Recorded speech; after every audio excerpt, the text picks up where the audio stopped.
ولكم نصف ما ترك أزواجكم إن لم يكن لهن ولد، فإن كان لهن ولد فلكم الربع مما تركن من بعد وصية يوصين بها أو دين، ولهن الربع مما تركتم إن لم يكن لكم ولد، فإن كان لكم ولد فلهن الثمن مما تركتم من بعد وصية توصون بها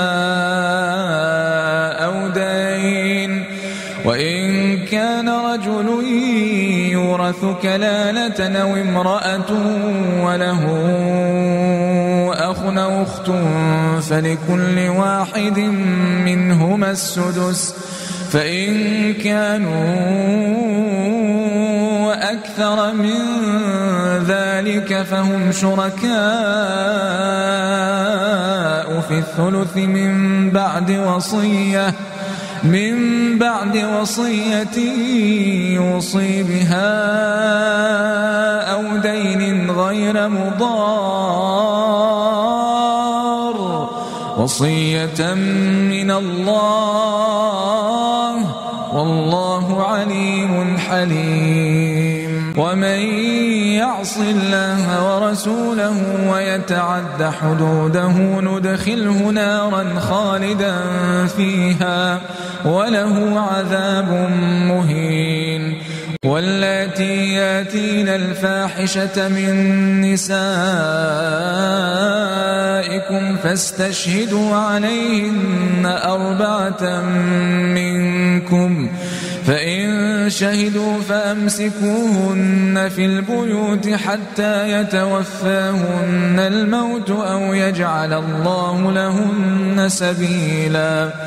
واللذان ياتيانها منكم فآذوهما، فإن تابا وأصلحا فأعرضوا عنهما إن الله كان توابا رحيما.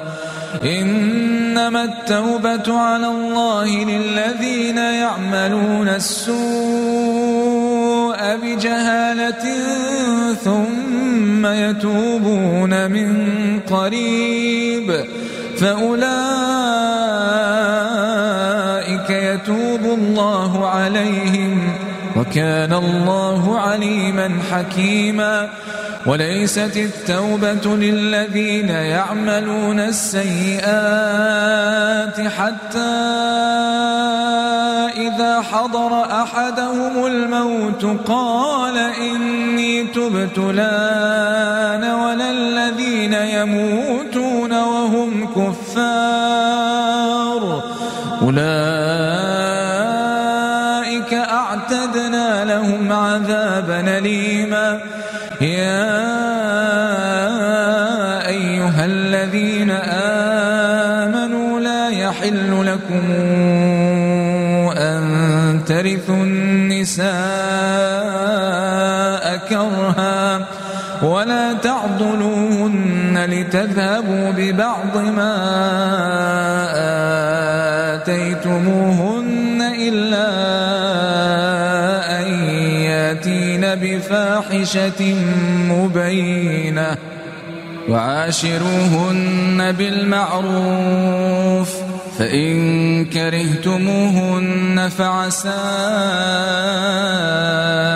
أن تكرهوا شيئا ويجعل الله فيه خيرا كثيرا.